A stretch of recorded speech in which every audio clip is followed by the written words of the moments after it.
The Arizona Cardinals broke ground on their brand new state-of-the-art facility that's going to be coming right before the start of the 2028 season. Why it's a big-time game changer. Was today's moment nearly derailed, though, Johnny Venerable? Plus, why Monti Ossenfort can't afford a tank season, and why all conventional wisdom would suggest Malik Willis, the Cardinals will pursue. PHNX Cardinals starts now.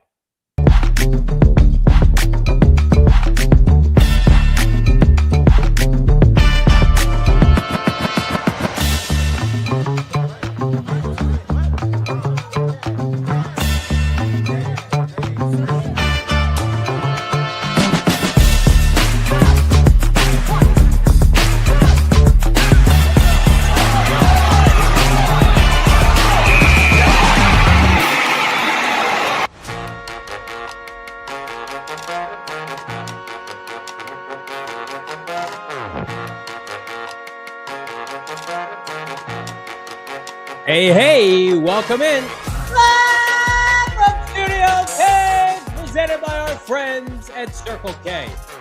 Hello, it's the PHNX Cardinals podcast, your premier #1 Arizona Cardinal podcast. Like and subscribe. Leave us a 5-star wherever you get your programming. I'm Johnny. I'm a podcast host. That's Bo. He's a podcast host. Noah, he's a producer behind the mic. You guys are diehards. Hit that like button.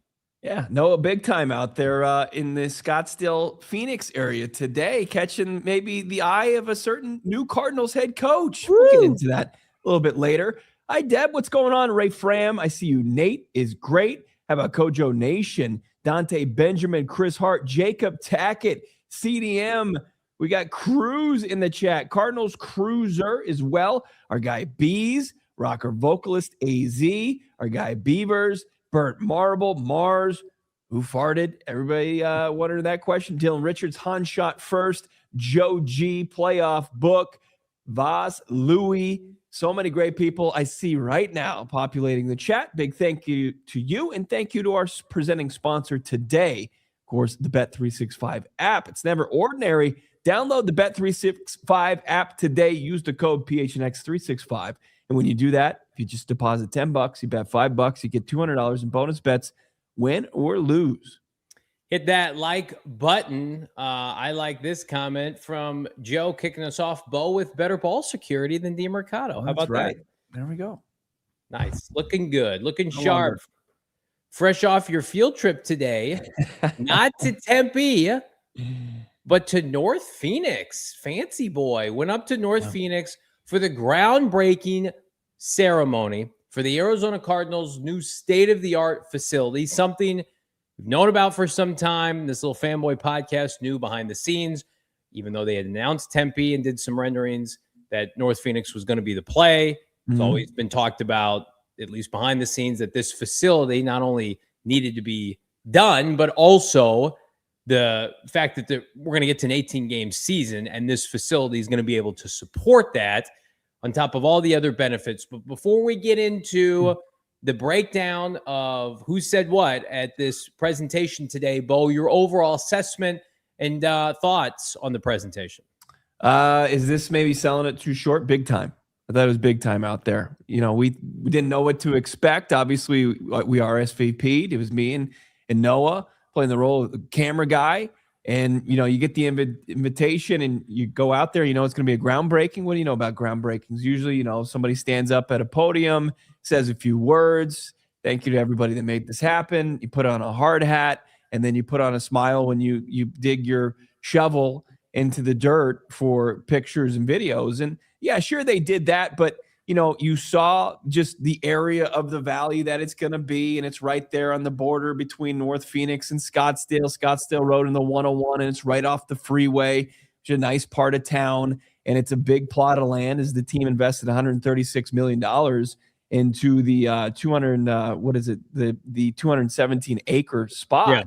But, you know, they were celebrating it like what this is a big-time state-of-the-art facility, plus it's going to include other things surrounding it, other businesses, but the vocal point of it is going to be the football mecca of Arizona that hasn't existed even since the Cardinals came to town in the late 80s. Yeah. I mean, it's a big deal. We get it. Like, we understand the significance of it. This was 100% the right move. It would have been a very short-sighted decision to try to upgrade and work within the limitations that the Tempe office provides. And kudos to the team and owner Michael Bidwill for saying, okay, this isn't going to work. We're going to go out and we're going to buy a piece of land, which has plenty of real estate, and we're going to build from the ground up. We're also going to be probably closer in proximity to our coaches and our players. So hopefully it gets players an incentive to be at the facility longer. I mean, there are no negatives to this. So before we dive into kind of the minutia of what Michael Bidwill said and how he said it, this is a big day for Cardinal fans. Like, it's easy to knock on this team, right? And we've done our fair share of that, warranted based on the season and the history and this coaching search. But I mean, this is going to be one of the nicest, if not the nicest facilities, training facilities in the NFL. And guess what? It needed to happen. Yeah. But just because they were late to the party doesn't mean they don't get credit for starting the process, right? Like, sure. I didn't hear the Cincinnati Bengals do this today, right? I didn't hear the Kansas City Chiefs, who, you know, their NFLPA grades were poor in that aspect. Like, the Cardinals are on top of this now. They got their feedback. If we never see another NFLPA grade again, the best thing it did was it allowed the Cardinals some reason and rationale to do right by their players and staff and get this taken care of. It's the only negative is you got to wait 2 years. But I mean, the renderings they're unbelievable. I mean, they're unbelievable, and with what I still think is a first class stadium and State Farm Stadium. I mean, it hosts Super Bowls. We went to San Francisco, not to go off on a tangent here, for the Super Bowl, and like, it made people appreciate Phoenix and the Miamis and the New Orleans more. And it was all the second part of that. And you say it all the time. Players spend much more time at the training facility than the stadium. So I think in retrospect, would you have liked this done 10 years ago? 100%. But it's getting done, and it will absolutely, unequivocally help the on-field product. Yeah, no doubt about it. I mean, it's not a direct correlation. It's not going to translate to wins and losses in the NFL because it's such the NFL's tough, right? I mean, the team with the best facility, it's not going to automatically mean it equals this many wins. But as far as your ability to get there from a day-to-day, getting better, you know, on that daily basis, plus being able to attract the top talent from, we've seen now, not just roster, but as far as coaches go and bringing them into town, you know, this is going to offer, you know, one of the best in the NFL. And the Cardinals were tremendously behind in this scenario, in this situation. And I think that's where the frustration is with every NFLPA grade that came out, and there were 3 of them, and they had failing grades, especially for the facilities. He said, what's the holdup? And it was a decade of, you know, you could call it dragging their feet or trying to find the best deal and plot of land that makes sense. Yeah. But, you know, they got it done, and they were trying to make it work as far as the facility and continue to retrofit the one in Tempe. And, you know, maybe they spent too long doing that. But regardless, by 2028, the Cardinals will have the best facility in the NFL. That's crazy. It's not a matter of just like, are they keeping up with the NFL Joneses? Are they going to get a facility that's going to be middle of the road? No, this is going to be the best facility that the NFL has to offer. And yeah, it's going to reside in, you know, North Phoenix, Scottsdale area. And when you see it, like when you get out there, we actually, Noah and I had the benefit of sitting there and we talked to Michael Bidwill. He's like, just take a look at that view. And he's right. It's the McDowell Mountains right there in the background. It's gorgeous. It's a beautiful setting. And, you know, you talk about Nate Hackett, you know, joking yesterday about just Phoenix and Arizona in general and just how legit it is that we're sitting here in February with our windows and doors open and you're hearing birds chirping and the sun is out. You can wear shorts, T-shirt, whatever. It's like just getting people to get up and go to work and do their job. Buda Baker's saying I could work out anywhere, but this just incentivizes things. And it's not just like every facility is going to have a locker room. You're going to have your spot where you can put your stuff, you can get ready for practice, whatever. Every facility is going to have a cafeteria. Every facility is going to have a training room. Every facility is going to have a gym, right? And probably some offices as well. But can you spruce it up? Can you give it an NFL caliber of amenities and feel to it? And the Cardinals haven't been able to do that. And now in 2028, they will be able to. Let's take a look at some of these renderings. I mean, nothing short of like mind blowing. So that's the initial one. Outside of the furthest south practice field, there's going to be 3 practice fields at the facility. This is one of the side views, the front view, excuse me, of the facility. Let me see number 3 though. Look at this. It's unbelievable. There's the parking lot. Let's go back to that. There's the parking lot. There's the 3 practice fields, and there are multiple buildings and walkways for players and coaches and executives to operate. I mean, like, it's like Palm Walk at ASU. Yeah, it dwarfs the Tempe facility. It does. I mean, honestly, when you drive by the Tempe facility, if it didn't have a Cardinal logo on it, you would probably think it was like a normal office space. This is not that. Look at that. That looks like a 5-star hotel resort. I mean, you've done yourself such a disservice for so long not having this. This is going to I can't overstate it. Like, this is going to change everything. This is going to change the perception of free agents, coaches, and players. This is going to change the perception of the Cardinals around the NFL.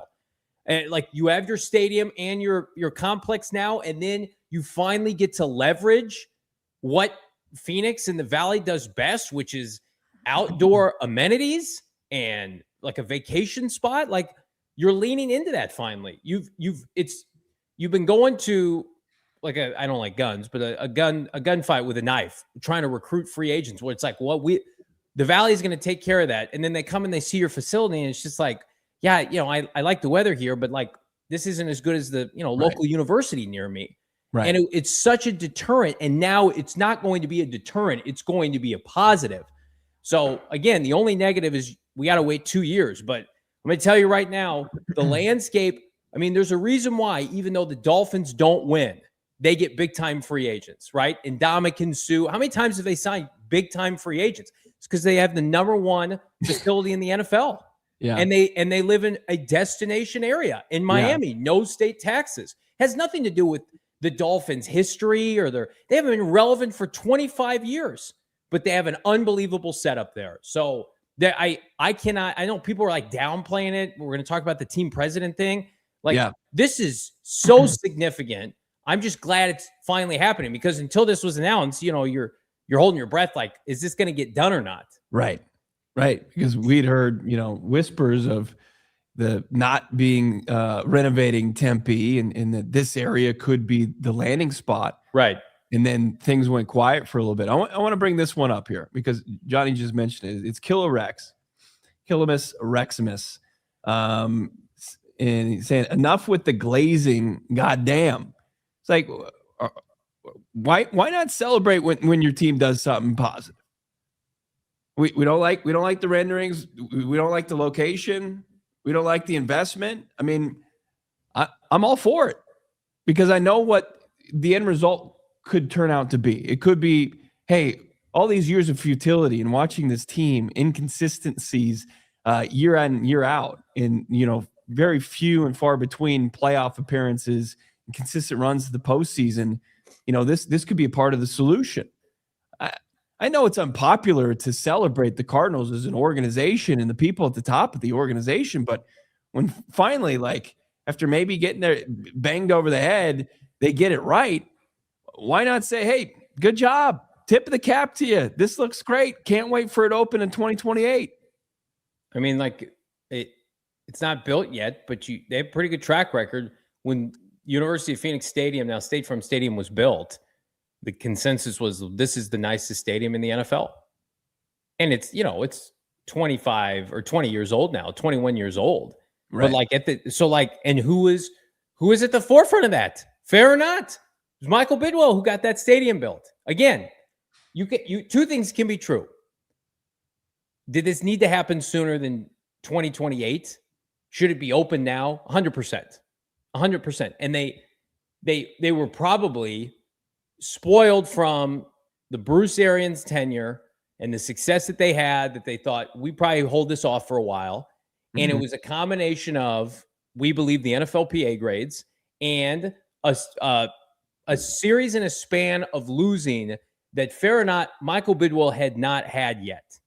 Michael Bidwill took over as owner and team president right before the Ken Wisenhunt years. Had some success, turned around, had success with Bruce Arians. And then, Steve Wilkes, and then, blip on the radar with Cliff Kingsbury, and then Jonathan Gannon. It's like, this is the first real adversity Michael Bidwill has had from an on-field product. Like, just calling a spade, right? They were relevant through 2017 with Bruce Arians. And then they've gone through about 8 years of really downturned football. And if this happens 10 years ago, it means that they bottomed out 10 years ago. And it took them bottoming out and players letting them know that this is unacceptable for it to get done. Yeah. I mean, like, look I brought up the comparison earlier. The Kansas City Chiefs owner gets an F because people think he takes advantage, right? Because they have all that success. So I'm not here to defend ownership or Michael Bidwill and past, allegations or whatever. We're sitting here today and we're taking this at face value, and the face value of this facility is an A+. I don't know how anybody can bang it. Just a dub. It's a dub. And it's especially coming off a season where there were no wins. There were barely any wins. There was 3 of them. It was unbelievable. Still can't believe that went down. But you're up there and you're still like, as far as the roster, you're not being able to parade out as many players as you'd like, I'm sure, to celebrate this. You've got your 2 Pro Bowlers. You've got Trey McBride, who's seemingly everywhere. Good for Trey. I mean, the guy, I hope we're not face of the franchise. He's the face of the franchise, right? He's taken over that spot that Fitz took over for nearly 2 decades, where it's like, win or lose, like, here's our guy. We're going to put him in front of the press, and he's going to have to answer questions, and he's going to be this guy. He's going to be the guy for the Cardinals, and Buda Baker, who's been that guy. And then you got like Elijah Higgins, and who else was out there? I mean, general manager Monti Ossenfort, Mike LaFleur. There wasn't a whole like big group of players there. I can tell you, it wasn't there. And it just continues to be a continued absence. But the Cardinals, as far as this goes, it's putting them in a position to change that, and that's necessary to win football games, right? To attract top talent and get them into the state and get them into the facility and get them on the roster. People pointing out Marv is also out there. It's great to see Marv. How did we finish the show yesterday? You and I both questioned, and again, it's like, check the receipts. We finished the show yesterday and we questioned, what was today going to look like? Was it going to be just Michael Bidwill out there with a shovel and like a camera crew, and it was going to look really sad? Or was it going to be the opposite? Well, they did the opposite. Right. It was a first-class groundbreaking. It was a groundbreaking worthy of the facility they intend to build. So, like, I'm not going to come up here. There are channels and there are Twitter accounts, some of them now prominent, where people will sit and get clicks and engagement and views off of just ripping the Cardinals, right? Like, we're not going to do that here. Yeah, it's a cottage industry, right? You can build a following doing that. It's easy. Yeah, it's simple. They're very memeable. We love it. Like, I love this franchise. We love this franchise. We want them to get it right. Like, I wouldn't do this show every day if I didn't have a vested interest in the Cardinals winning, because we care and we know that 500 of you guys care. And I'm not saying you're wrong in your opinion of like your perception of ownership.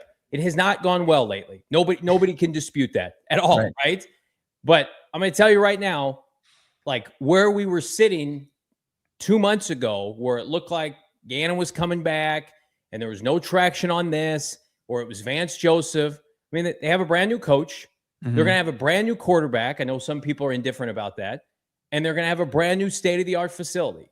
I mean, there are wins to be had off the field. Now, it doesn't mean anything, of course, if you're not winning in the fall. But I don't know how anybody can say that this does not help you win. It 100% does.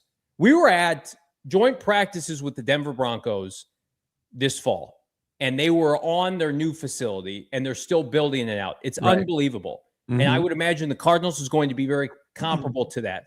Well, who got that done?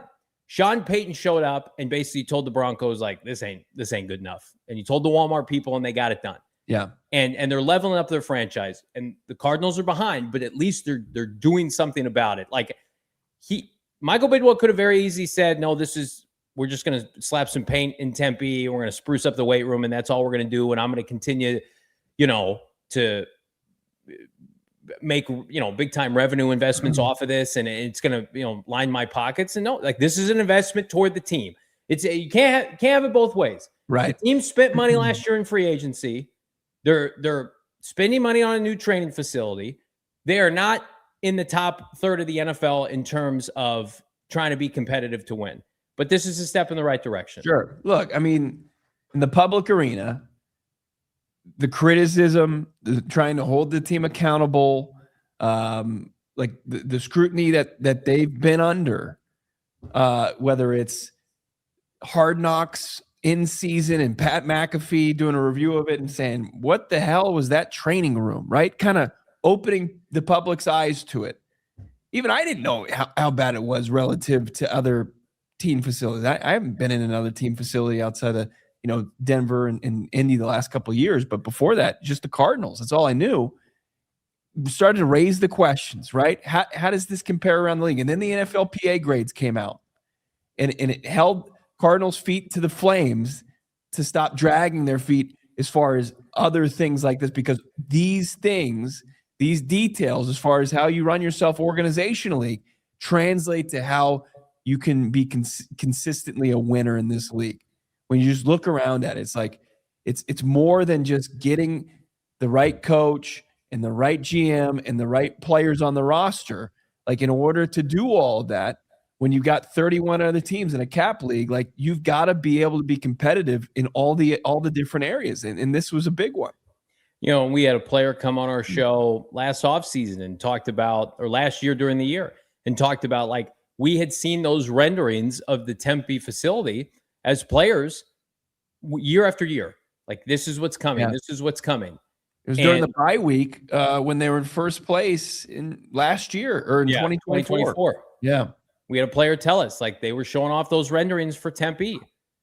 And, like, no one's going to want to hear this, but I'm going to give him credit. Like, Jonathan Gannon was a big part of getting this pushed to Phoenix and letting ownership know. And I'm sure Monti Ossenfort, hey, like, we're never going to be able to reach what we can in this facility right here.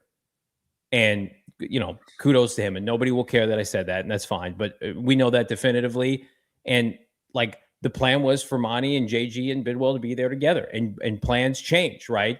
But here's the plan that didn't change, is getting this done. And so, again, we will applaud it.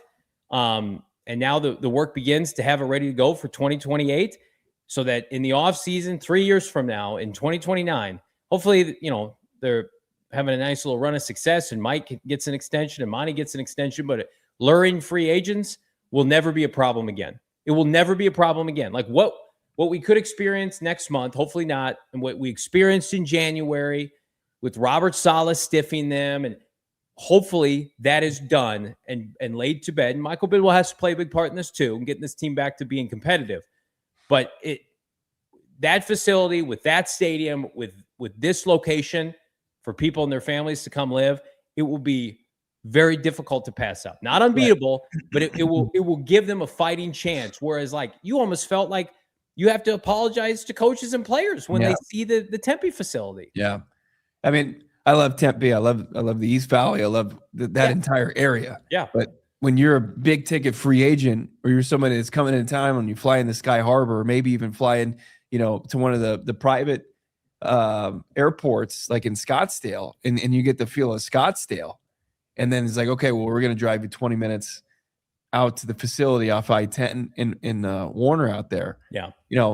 That's probably like, I thought we were talking Scottsdale, Phoenix, Arizona here. And then the stadium's out in Glendale. And it's just like, they've got this little plot out there in Tempe that they've called home really forever. And it's just, they outgrew it. They outgrew it a long time ago. And it is crazy. Like that Hard Knocks, that was the 2022 season. It's 2026. I mean, it should have been started minimum like a year or two later, but better late than never. We're going to get to Michael Bidwill's comments around the corner, plus Malik Neighbors. Is he a Cardinal after free agency? We'll talk about it. Hit that like. It's PHNX. Willis. Excuse me. Come on. Man, I'm just so fired up about this new facility. I'm screwing up left and right. Hit the like. It's PHNX. Fired up for our partnership with the Arizona Lottery. While the Cardinals offseason may be an unknown, how about the unknown excitement from a multiplier family pack from the Arizona Lottery? Multiplier scratchers are the perfect way to add to your life with scratchers from the Arizona Lottery, you can multiply the good things like vacation, relaxation, celebration, things I never get from this show. But then, of course, the Arizona Lottery, they're going to hook me up and all of you, because over $270 million in prizes, $270 million in prizes. You could win big enough to do more things you love. I'd quit the show right away. Multipliers start at just $1 and have prizes up to $5 million. Again, do what you want with the Arizona Lottery. Buy what you want with the triple theme games. Triple games, triple the fun. Now you can play 3 exciting triple 3 games from the Arizona Lottery. They've got Play Red triple sevens, triple payout scratchers for a chance to win top prizes of $100,000. And they've got that progressive jackpot starting at $30,000, working your way up. Access over 3,500 retailers across your state, including our friends at Circle K, and play whenever you want, wherever you want. Find all 3 tickets at a retailer near you. You got to be 21 years and older to play. Quick reminder, if you are ever in an accident or dealing with a serious injury, do your research. Who you hire as a lawyer, it matters. That's why you tap into the husband and wife law team. Serious injury, wrongful death, that's their specialty. Check them out. Mark and Alexis Breyer, the husband and wife law team. Phoenix is home to them. It's where they've raised their 8 kids, and it's their entire focus has been on clients' results and giving back to the community. Check them out right now. After serious injury, you don't want a firm that's worried about billboards and profits. You want attorneys focused on your outcome. And their team brings hundreds of years of combined trial experience, multiple certified specialists in personal injury and wrongful death, and that's rare. Less than 1% of Arizona lawyers are certified specialists in this area. Mark, Alexis, their team, they're actually going to go to trial when needed. And you always have access to your attorney, no phone tag, no runaround. If you've had a serious injury, call the husband and wife law team right now, 602-783-8841, or visit the link in the show notes. Tell them Johnny and Bo for PHNX Cardinals sent you. Okay, hit that like. We're going to queue up some Michael Bidwill clips, or one in particular, as it relates to the situation with the team president. Bo, do you want to set the stage for what has taken over social media since you posted it, about 4 hours ago? Yeah. So after the celebration, we got some media scrums. We got to talk to some key players as far as getting this facility in the ground broken. This morning, it was Mayor of Phoenix there. It was Trey McBride, Buda Baker. LaFleur was there. He spoke earlier, but then Michael Bidwill joined the media and was answering questions about, how long has this been kind of in the works, this and that. Actually, do we have the Michael Bidwill? Is all we have the president conversation there? No, we've got just kind of took through here are the cliff notes as far as the facility from Bidwill. I've been waiting for this day for a long time. There was a lot of infrastructure work for this property that needed to come into place, but I've been looking at this property for over a decade. I wanted the best possible property for our performance center. I think what it does for the players is it continues to modernize our facility. Our facility in Tempe has continued to work great, but we've outgrown it. This is going to be the most state-of-the-art facility that's been ever built in the National Football League, and we're proud that it's right here in Phoenix, Arizona. We'll be opening it in the summer of 2028. I expect when we break training camp in 2028, we'll be moving right into the building. Our business offices may be completed before that. There you go. It's been kind of a decade in the works, kind of keeping tabs on that land. I think it was at one point brought up as a potential landing spot for the Coyotes, right? Was that their last-ditch effort, that area? And then, as far as when it's going to open up, once they expect once they break camp in 2028, 2 seasons from now, to move right in. So that's the ETA as far as this goes. So you got all those kind of answering questions about, the new facility, the state-of-the-artness of it, what went into it, who are the key players. And then, I think with Bidwill, very rarely get to talk to him. So Theo Mackey of AZ Central Sports, Arizona Republic, wanted to ask him, and I think Josh Weinfuss asked him about the NFL PA card. So once everybody kind of got their questions in about the celebratory facility, there was some, football questions to be asked, and Theo Mackey had this exchange with Bidwill out there in North Phoenix. I am the team president. Why have you not been already team president? I am the team president. And do you think that's the So next question. The mix. I didn't really want to entertain the question about, adding a team president. I know Theo Mackey did a thorough breakdown of teams that make the playoffs versus teams that don't make the playoffs and whether or not they have a team president that's different from the owner. But it didn't seem like that was something Bidwill wanted to talk about today. And it's obviously a hot button topic on social media from Cardinals fans that it's been voiced for a long time. Why does Michael Bidwill continue on as team president? Why don't they get more of a football guy in there to hold that position? They're one of 4 teams that don't have a team president, or the team president's the owner, like Mike Brown, Jerry Jones. Jerry's also the general manager, and then the Packers. I don't think have a team president. I think they do have a team president. Did they just change that? Okay, well, you can Google says the exception are the Packers, but okay. So I mean, maybe there's another team in there, but the overwhelming majority of NFL teams have a team president. Okay, well, here's my take on this. Okay, this is clearly something that is in Michael Bidwill's head now. That enough has been made about it, because I don't think really over his tenure anybody's pushed back on him being president. I mean, more so of like owning the team, right? Mm-hmm. But it's really been probably over like the last half decade, and especially during the last 18 to 24 months, people have said the Cardinals need to get a team president. And that was kind of quieted when Ossenfort and Gannon were hired. And, you felt like, okay, you got real football people in here now, and they're external, and they took a step. So I compare it to the facility. I compare it to hiring external GMs and head coaches, that the Cardinals are probably going to be the last to this trend. Do I think it will happen at some point? I do. And I think that especially now that it's in his zeitgeist, that he understands the optics of it, really the only way for it to quiet is to do what? You have to win, right? Yeah. But I don't think there's any way around it if the team continues to be non-competitive, futile, top 5 team in the NFL picking in the draft every year, that at some point he wouldn't at least think maybe it's not the title of team president, but it's special advisor to Michael Bidwill. It's a title for a Kurt Warner. It's a title for an Anquan Bolden to come in here and basically be the team president, maybe without the title. Sure. I definitely think we're going to get that at some point. And I think that, again, the only way to quiet that noise is to win, and he expects to win, but it hasn't translated yet. So I understand his reaction today, because he didn't have anything to announce. Right. Yeah, there was nothing, and it's digging in and wanting to hold on to something that he holds, important to him, right. Taking over the team, running the team from his father so many years ago, and then holding on to the president title. And you got to think about, what does a team president do? And what is Michael Bidwill? How does he operate as a team president? I think like the main concern is he a guy that meddles?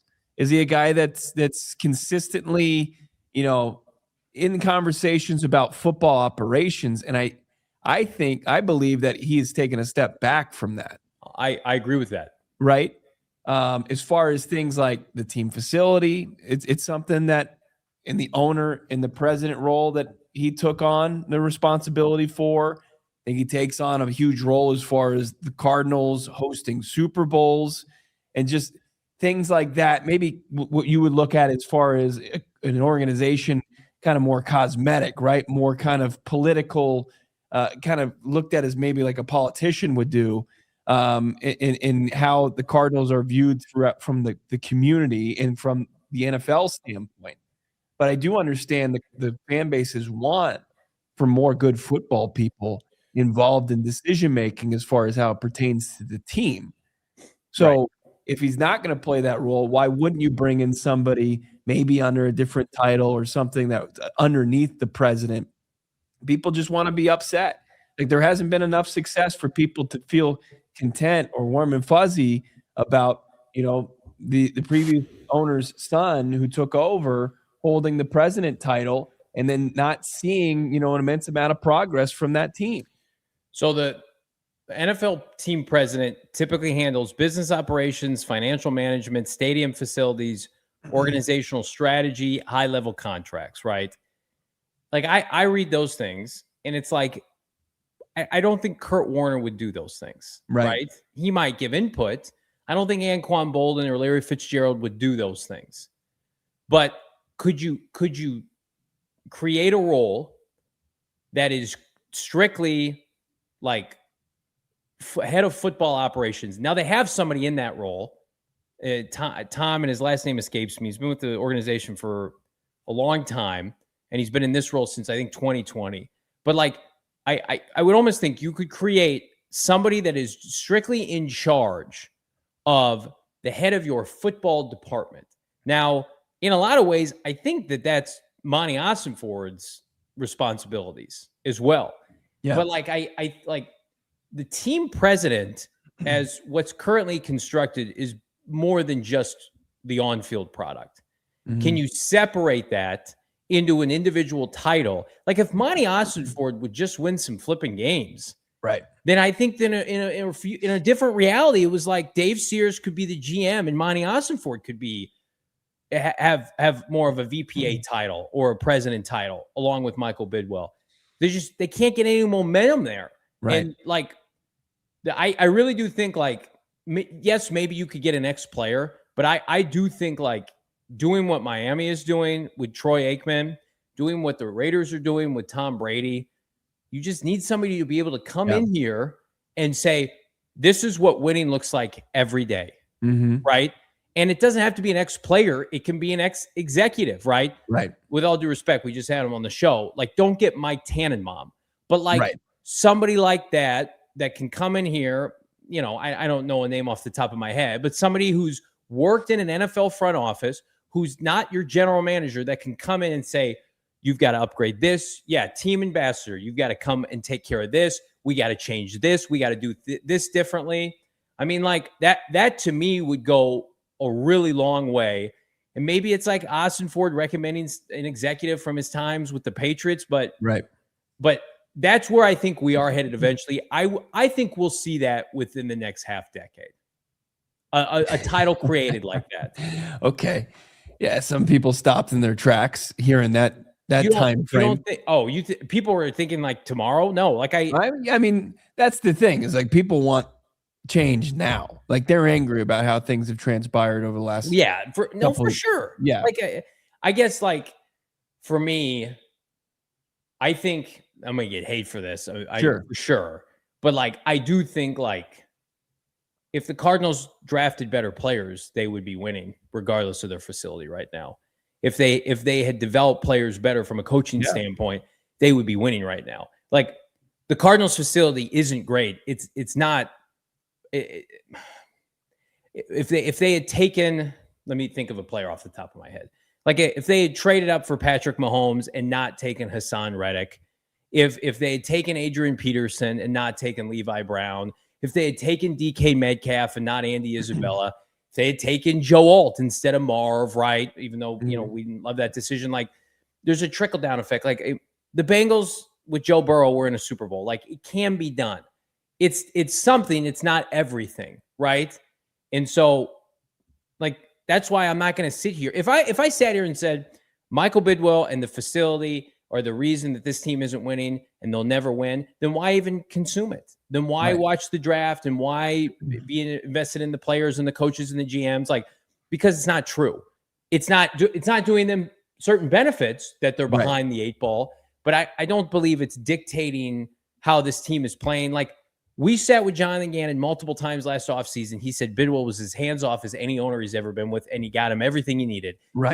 That's not us playing showboys. He told us that off air. Right. And then I watched the Cardinals product this year. At no time was I thinking like, man, if the facility was better. I was thinking like, why are all these great college players, why do they stink now? Yeah. What happened to Marvin Harrison Jr.? Right. Like, this guy was the top wide receiver of a deep wide receiver class, We just haven't seen the rewards of that yet. We haven't seen this Darius Robinson, SEC ass kicker, kick ass consistently on a weekly basis. We haven't seen Max Melton, this guy that you traded down, say, we got our guy, and then that guy falls out of favor with the franchise less than 2 seasons into it. Yeah. There is a big problem, right? But people want somebody to blame, and they see it, the overall resume, the lack of consistent success, and they see what winning cultures have, and it points to more football guys in the room helping making decisions, right? And like that would ultimately help. So like a team ambassador and somebody of that capacity, that would be great for this team, no doubt about it. But like, am I going to sit here and just roast Michael Bidwill on the celebratory day because he doesn't want to relinquish team president duties? I don't know. I'm not going to get too bent. I'm not going to get bent out of shape. Well, I think we agree that it's a question worth asking, right? Because you agree with that. Sure. Ask it. Right. But then we're in the minority. Like it's not for us. It's not going to deter the messaging today. I don't think. No, and it shouldn't. It shouldn't sully, what was being celebrated out there today. You got a brand new head coach who you were fortunate to get, in my opinion, and you're going to have an active offseason, and you're going to try to fix this. We ripped this team from October 1st through January 30th or whatever it was. Mm-hmm. It was just, there was a time to rip them. I mean, this should feel like a fresh start for a lot of Cardinal fans, even if you don't love how we got here or love the decisions that led to it. I don't know. I think evolution is good whenever it happens. And I think the fan base part of it is much more educated now and the fan base held ownership accountable with JG, and fan base saw the NFLPA grades. And so that resulted in action. Fair or not, that happened. The organization, its owner, team president, making over $100 million investment into state-of-the-art facilities, and then probably the $100+ million it's going to cost to build those facilities. Yeah, that's a positive move. That's a positive move in the right direction. Having a stadium that is deemed good enough to host Super Bowls, like that's another box checked. I think from that chair you can say, okay, that's good enough. So like, it's not cheap. It's not just cosmetic, and it's a commitment to trying to do what it's going to take to win. Now, has it taken far too long to get there? You can't argue against that. But for them to finally be taking the right steps, that's good. And they can continue, as Johnny's pointing out, they could continue to take the right steps in putting themselves in the ultimate best situation to win by adding more football guys, adding an ambassador, adding somebody that represents the Arizona Cardinals.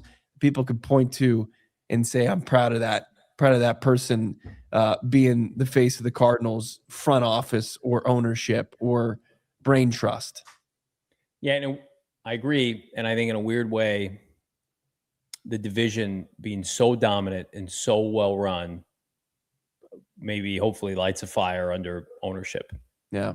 Because you can hide in the NFC West of 2008 when you went to the Super Bowl at 9-7, and there were times where you felt like you could just kind of go idly by with the Sam Bradfords of the world, right? And it's like, you can't hide in this division. Like they got exposed this year. And I think like you can't argue that this offseason has been about course correcting what went wrong last year. Like honestly, like, would you rather have, I know Jerry Jones spends a lot of money, but your owner be the general manager, hire Matt Eberflus and Brian Schottenheimer, guys who weren't getting hired anywhere else? I mean, there's not wanting to win and not knowing how to win. I think those are two different things. Mm-hmm. And I think for me, like, they are just going to have to catch some breaks with the players they bring in here and the coaches they bring in here. because if they do, they will be winners again. We've seen it happen under Michael Bidwill. It's not like we've never seen it before. We've had not consistently. Right. He's had 3 coaches make the playoffs in his tenure. His late father had how many coaches make the playoffs in his tenure over the span of 30 years? 3 coaches, maybe. So again, it's nobody's going to want to hear it from you and I, but like I do not sit here and look at the team right now and think to myself like, well, if they only sold to, Mark Cuban, then tomorrow the Cardinals will be a winner. Like I think right now the biggest thing holding this team back are the things that they're acting on. Unfortunately, it was how the coaching staff and the players responded to each other this year. I mean, Monti Ossenfort, we're going to talk about him around the corner, is very much year to year. And then the reluctantly to upgrade the facility, they're doing that. So, but like we'll call things out as they come out. Like are there other issues that people want to discuss? Like I feel like this was a pretty big box to check. Yeah, it absolutely was. Who wasn't there today? Does it continue to add to maybe the inevitability that Kyler Murray isn't going to be with this team next season? What are Kyler's successor options? I think one of those continues to emerge. Maybe some national pundits and analysts are picking up on the fact of that, and Monti Ossenfort's rolling it. We're going to get into that next here on PHNX Cardinals. If you're in Arizona and you're into edibles, you are not going to be short on options. How about over 130 dispensaries statewide? You can find the glorious Pure Edibles. We love Pure Edibles. We also love that Ryan is a big-time Cardinals fan, loves to throw down each and every Sunday with us. It's founded here in the great state of Arizona, up in Flagstaff, Noble Herb Dispensary. Now it's made in Phoenix and available in 130 dispensaries statewide. What really sets Pure apart from everybody else is it's a candy company. They're full-fledged candies. Gummies are not buried under a mountain of sugar like everybody else. Pure's full-fledged candy company, gummies, kicks that are like Starburst, soft chews, and hard candies. Everything tastes great, and the effects are clearly listed on every 10, so you know exactly what you're getting. They've got options for sleep support, uplifting effects with unique cannabinoid blends using things like CBN, CBG, CBD, paired with marijuana derived from THC. Those gummies designed to be split easily. It makes super simple to dial in the exact dose that you want for that experience. Check out Pure Edibles. Check out their collaboration with Noble Road up there in Flagstaff. That Tower Station IPA all-in-one brings citrusy, piney hops you love with the smooth THC twist. Check it out in your local dispensary. If you're in Arizona, you can find them in 130 dispensaries statewide. Grab yourself the Pure Edible products and don't miss out on that Tower Station AIO from Noble Road. And cheers.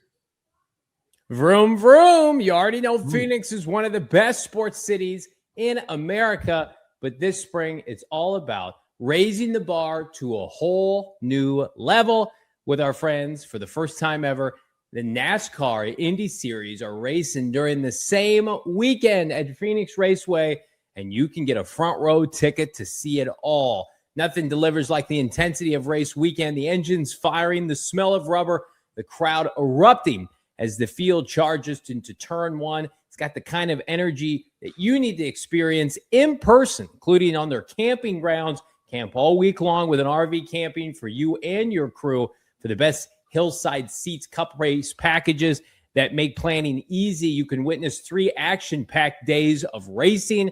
And of course, you can watch the 2025 Cup Series champion Kyle Larson return to the track where he won it just a couple months prior. Again, they're making history. You should be there. It's NASCAR. It's Indy Series weekend in Phoenix, March 5th through the 8th. That's March 5th through the 8th. Tickets are selling out fast. Do yourself a favor. Secure your seats now with the show link in the description. Again, there's no better place to take in a big race than Phoenix Raceway. Another one that I just thought of during the break. What about Lamar Jackson instead of Josh Rosen? That might have helped too. Yeah, they just weren't interested in Lamar Jackson. No. Wasn't even on the Cardinals' radar at the time. Steve Keim was not a Lamar Jackson guy. Takes one player, one coach. But again, we don't want to get on a tangent again. He was really. I don't even think he was on their board. No. They didn't think he could play QB, probably. Not great. Not great. Hit that like button. Cardinals groundbreaking facility underway, but their offseason plans better be in motion. Guess who wasn't at the groundbreaking ceremony? Well, Bo, you were there. Who wasn't there? James Conner. Sure. Will Johnson. Yeah, he wasn't there. He was doing, I checked his Instagram. He's doing some hiking, enjoying the weather here in Phoenix. No Yelda Froholt. No. What are you getting at here? No Jacoby Brissett. No Jacoby. Yeah. Yeah. And no Kyler Murray. Kyler Murray wasn't there. No Kyler Murray. Got it. Yeah. Any significance to that, in your opinion? It just kind of falls in line with kind of how things have been since week 5 of the season for the most part. Just been quiet from all parties involved, from Cardinals to front office to coaching staff to player. And you and I talked about it off air, and I think most people can agree with this. Like, Cardinals have moved on, and also Kyler Murray has moved on. Yeah. Really seems like it, right? I mean, otherwise, I think you probably would have heard from Kyler in his camp, right? Like, I'm being done dirty here. What's going on? Supposed to be your franchise player. Or, when you hire a new coach, just like with JG, like Kyler's very involved. Kyler was involved when JG was fired. He put out a message saying, I'll go to war with you anytime, coach.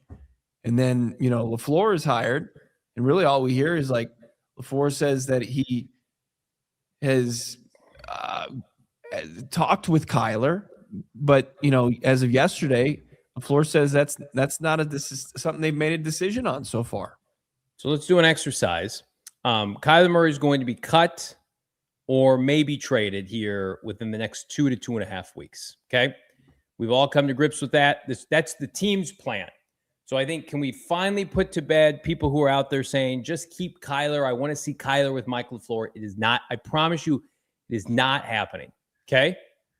We've reported that since Halloween. Okay. So knowing that, okay, let's just run through a couple statistics here. Monti Ossenfort, not Jonathan Gannon, remains as general manager. Monti Ossenfort in 3 seasons has 15 wins. Okay.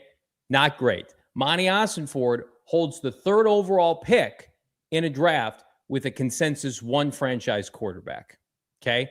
That's not going to be available come pick 3. Okay. Monti Ossenfort cannot afford to tank a season in 2026 and potentially sabotage the one qualified coach that he got to come here in Mike LaFleur. Do you agree? Are all those facts? Can we agree that those are all factual things, Chad? Yes. Those are all factual things.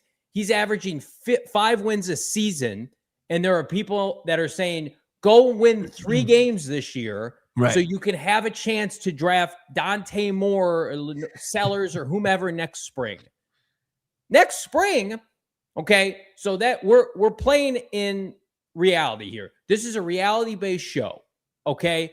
5 wins a season. You think that's going to cut it? Monti Ossenfort is year to year with this franchise. So as a result, Bo, what do you think Monti Ossenfort would be prioritizing now until the end of free agency? That would be a franchise quarterback or somebody that can be a bridge quarterback to this 2027 class. Okay. So knowing that, okay, and we missed this. Bo and I, Bo broke this to me yesterday on the air. There was a subtle detail that slipped our minds during the hiring of Nathaniel Hackett, Bo. Can you walk our audience through this? Yeah, Nathaniel Hackett was with the Green Bay Packers last season. He was part of that coaching staff. We just looked like a bunch of knuckleheads at his Wikipedia, and it said his last job was Dolphins quarterbacks coach, but that was a job that he was agreeing to take before he got a higher title with Michael LaFleur's staff here in Arizona. So Hackett was in the same building as Malik Willis. So if we want to play simple connecting in the dots. Yes, please do that. Jeff Hafley was, yes, the defensive coordinator for the Packers last year. And yes, their new GM came from the very same Green Bay Packers front office. And now they're down in Miami. And they're taking on a full teardown rebuild. Not a whole. They're getting rid of their top wide receiver and Cheetah, and their offensive line isn't in great shape. So you've got all those things going up against Miami, where you've got Matt LaFleur's brother, Mike LaFleur, taking a head coaching job for the Arizona Cardinals, who are going to be in desperate need for a quarterback, and he's taking on his former offensive coordinator in the non-play calling position, who was just on his staff, and Nathaniel Hackett, who interact, I'm sure, with Malik Willis way more often than the defensive coordinator. And who's Matt LaFleur going to want to set up for success more, his former DC or his brother, his blood? Not the guy who just stole his linebacker coach. Right.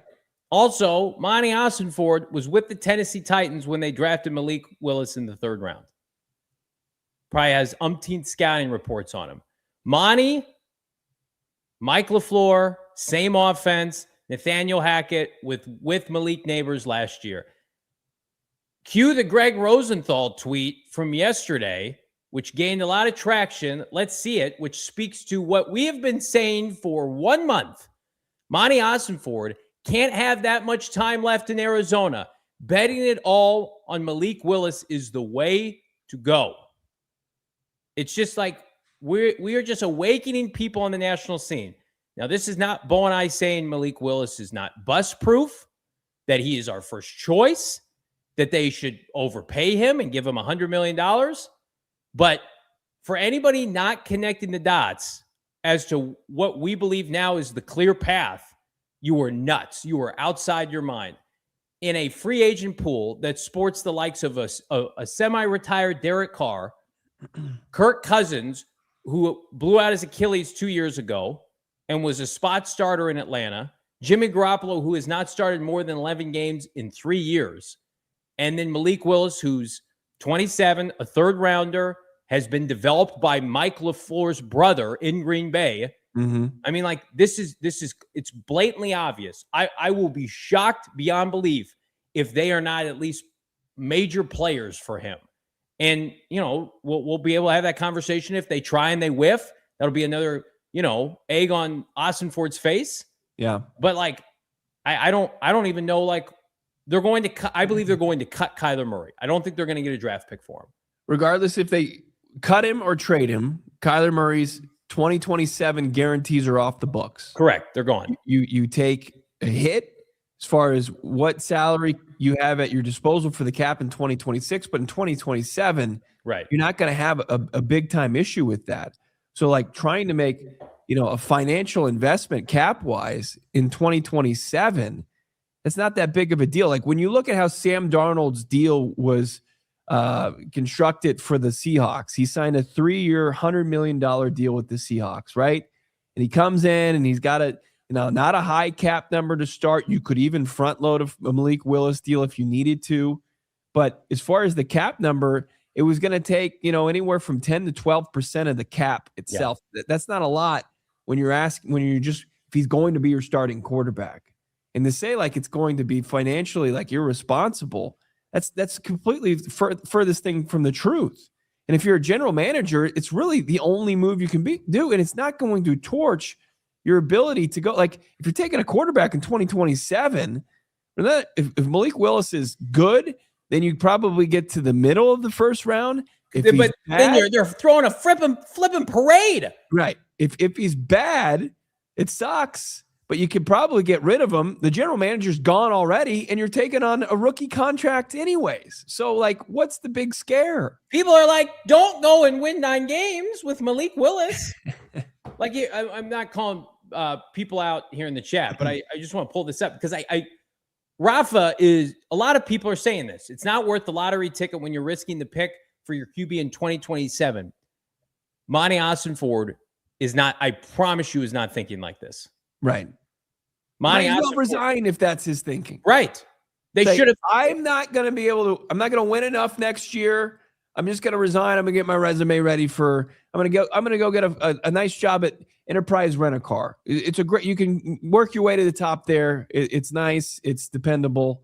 I'm not going to be a general manager in this league ever again because I'm 15-36. That's on my resume. That's not going away. And I'm just going to add way more losses than wins. in the 26 season. And like, he's not going to see a 27 quarterback class. He's got to be able to get himself to the next level. He's got to survive and advance. That's Monti Ossenfort right now. You want to be Monty? You want to be 18-50? You think Monti Ossenfort's going to survive 18-50? Kyle Odegaard, who's a friend of this show, I like Kyle. Yeah, went back and forth with Rosenthal, and Kyle has very much been in the camp of, we'll just tank this season. Easy as that. Just tank this season. And Rosenthal put it as bluntly as you can put it. Tanking in the NFL is not a thing. Like, the Jets tanked and the Raiders tanked the second half of last season, right? But they didn't start out that way.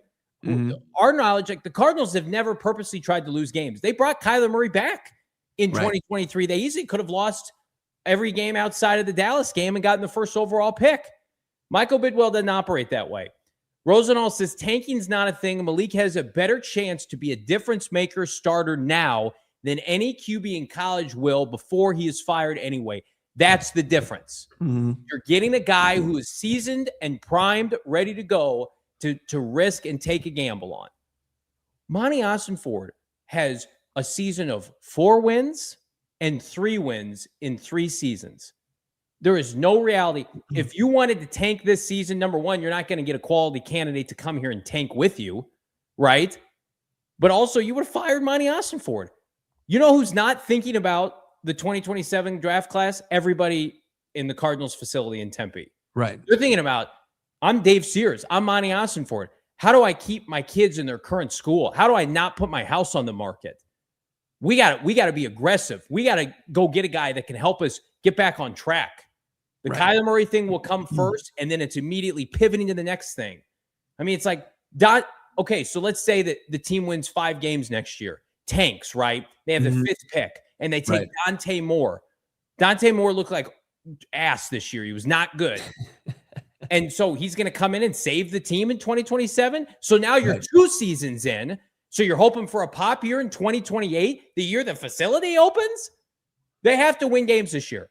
They have to. They're like, I'm sorry. I'm never going to sit here and be like, willingly just tank an entire season in the middle of it. We'll sit on set in November and see where the writing on the wall is with 4 or 5 games left and say, okay, go get that 3rd overall pick. You can suck it up for a month. You're not tanking a full season. Right. Yeah, if you come out of the gates dead, if you turn out to be this team that's, according to some Vegas sites saying 4.5 win total, and you hover around that, like the same thing that happened to the coaching staff this offseason is going to happen to the front office. Yeah. And then it's going to be, by 2027, it's going to be a whole new regime. If you don't aggressively go out and try to get who's the best quarterback of the free agent class, because the draft class, it's a 1 quarterback draft, right? If you don't go to, and like Ty Simpson's not an option that's going to be able to save your job. If you don't go out there and find a guy that can play starter caliber football, then you're dead. You're gone. You're leaving Arizona and you're looking to the other 31 organizations for a job. Mac Jones went 5-3 this year. Mac Jones, but signed for nothing. Sam Darnold 2 years ago won 14 games, was an afterthought, had busted with multiple franchises. The Vikings showed you guys. It's like they felt like they had a team ready to win. They had their cake and ate it too. They signed Darnold. They brought in J.J. McCarthy in a loaded QB class. McCarthy was a bum. He got hurt. Darnold stepped in. They should have kept Darnold. They said, no, we're going to lean back into our draft pick. It cost Kwesi his job. Yeah. Go on. I'm looking at the trend right now in the NFL. What's the trend? Sure, you're going to get some quarterbacks here and there that pop in the draft, like always. Caleb and Drake May, Jaden Daniels in a special class. The trend right now is maybe guys who were overdrafted, who then sat with an offensive coach, turned around, and now they have a renaissance in their second act. Mac Jones is going to have it potentially, and did have it this year. Like if he's traded to the Vikings, people are going to pick the Vikings to win like 11 or 12 games. Sure. Darnold had it. Baker Mayfield had it. People think Kyler Murray is going to have it. That's the trend. And I was at the Combine in 2022. Malik Willis was the consensus quarterback one in that draft. But then as we got closer to the draft and people looked at, how raw he was and he played at Liberty, it's like, okay, he fell. And everybody just like this year, everybody's like, he can't, it's not a great QB class. Guys, it could happen to Ty Simpson this year. Ty Simpson could go in the second round to a bad franchise and then a couple of years later reemerge after getting, a makeover, so to speak, with an offensive coach. That's what's working now. So I don't know if it's going to work with Malik Willis, but it's clear what the plan probably is and why they're going that direction. Yeah. I mean, you look at Malik Willis and his limited time playing over the last 2 seasons. He's been extremely efficient. He's been able to throw the deep ball. He's a guy that at 6'1", people are concerned about his size. You could run the play action through. Yep. I mean, he's a guy that has proven, okay, is he graduating from the backup role? And when you look at the options this offseason, they're very limited. So why not be the team to take a chance on Malik Willis? Because your other options are probably going to get you fired. Like, I mean, you could go, maybe we'll see what the Derek Carr thing turns into, Kirk Cousins, but like those are the options. I mean, you have the cap to do it. Yep. Right. You're going to be able to improve your roster through the draft this year. And then you've got to hope that you've got the right staff to develop all the previous guys, the near 30 guys you drafted in this organization. I'm going to pull up a comment here, and I don't agree with it, or I don't disagree with it. This is a desperation move, and that's what people just don't seem to understand. Monti Ossenfort has had 28 draft picks. He's had 3 free agency periods. He's won 15 games, and he has not in any way, shape, or form set this team up for success at quarterback beyond Kyler Murray. And he's bailing on Kyler Murray in 2.5 weeks. Guess what? As a result of all that, Bo, guess what you have to be? Desperate. And frankly, I've been waiting for Monti Ossenfort to be a little flippin' desperate. Mm-hmm. Stop trading down. Stop signing middling free agents. Take a swing. Keim couldn't stop taking swings. That was the problem. But it's like they took a swing. They fired Jonathan Gannon. They hired an offensive coach from the division. Take another swing. I think the people who are poo-pooing this just, I guess, don't understand the reality of where the Cardinals are, where these other teams are looking for a quarterback. I mean, you can only operate, guys, with the resources and the available players at your disposal. They can't get Fernando Mendoza. He's not available, right? Yeah. You're not going to trade for Lamar Jackson. You're not trading for Joe Burrow. So we're going to see the most desperate Monti Ossenfort to get a quarterback, I believe, in a month's time. And I'll sit here, and I said this two shows ago. Mm-hmm. If we're sitting here at the end of March and free agency waves 1, 2, and 3 are done, and it's Malik Willis and Jimmy Garoppolo, then he should resign, because you're setting yourself up for a losing season. Then you're sending that message to the fan base. But does anybody think that that's what they're going to do? I don't. Yeah. Look at this chat here. It's Special K STL. Johnny cares more about Monty's job than the Arizona Cardinals. I don't know how this is pro Monty and anti Cardinals. I just said he should resign if he doesn't land a quarterback in the next month. Right.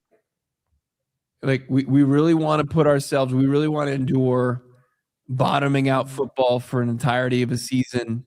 We want to go into a season, Michael LaFleur, to win 3 or 4 games and be in the best possible spot to take a quarterback. I mean, if this is quarterback rich of a draft, it's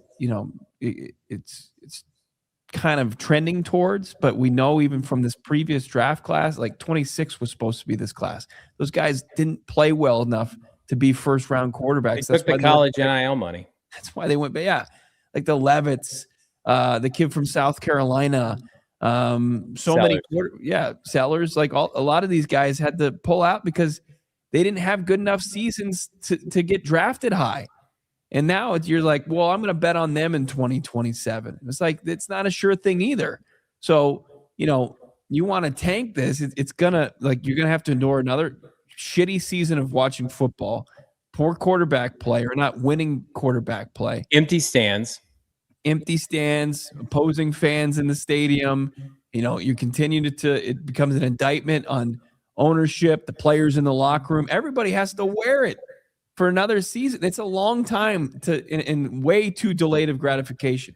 Also, go through it. You got to find somebody that's at least serviceable, starting caliber, and then the chips fall where they may. If Malik Willis is not good, then you're going to be in that position anyway. Right. So, why does it matter then? But what people get tied up in how much you're going to pay Malik Willis? People keep saying 30 to 35. That's not what Mike Garafolo told us last week. He said it's probably going to be like, 20 to 30.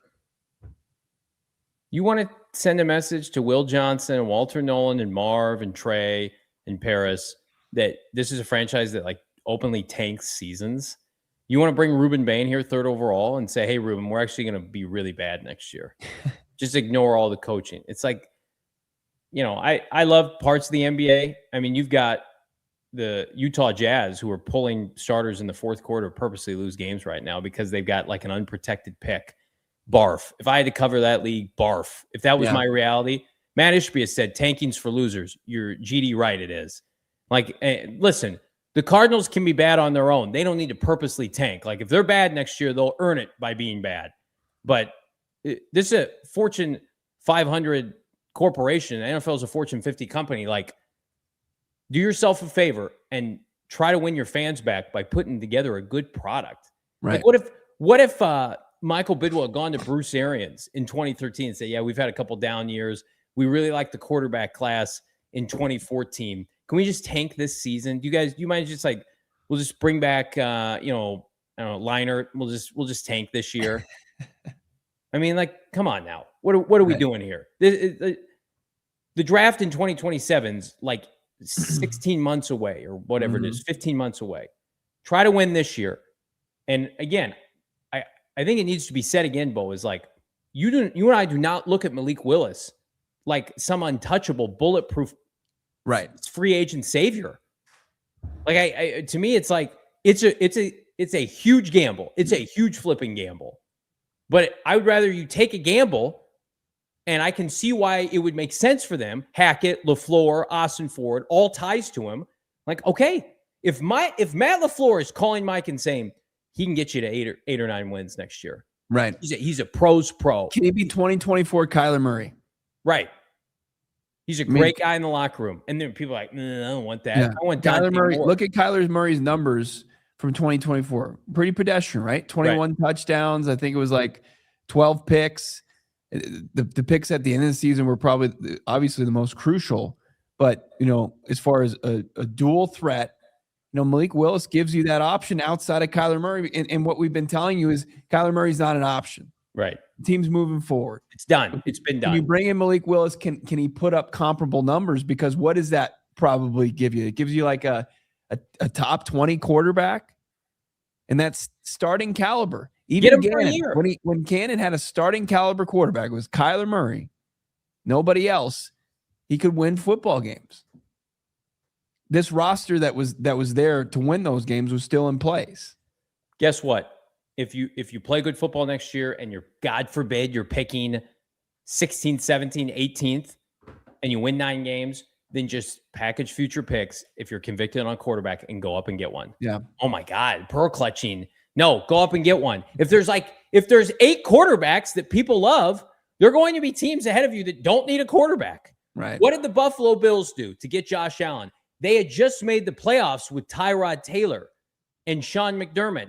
And they methodically got up ahead of everybody and got Josh Allen. What did the Eagles do to get Carson Wentz? Wheeled and dealed, got up to the 2nd overall pick. It's good Lord. It's I get it.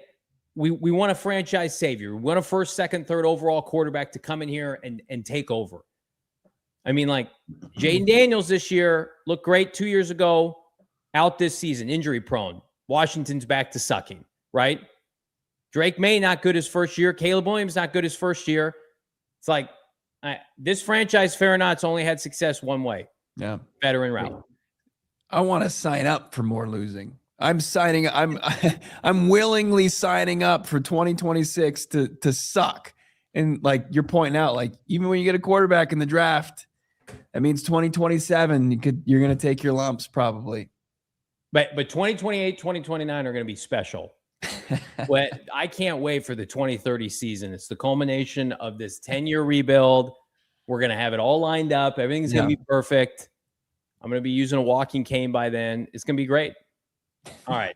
So they broke ground on that season today. I think that's what it was. It was a groundbreaking for when they're going to be relevant and good again. 2028. All right. So let's stop being smart asses for 2 seconds. The Malik Willis thing, do you believe it's real? I do.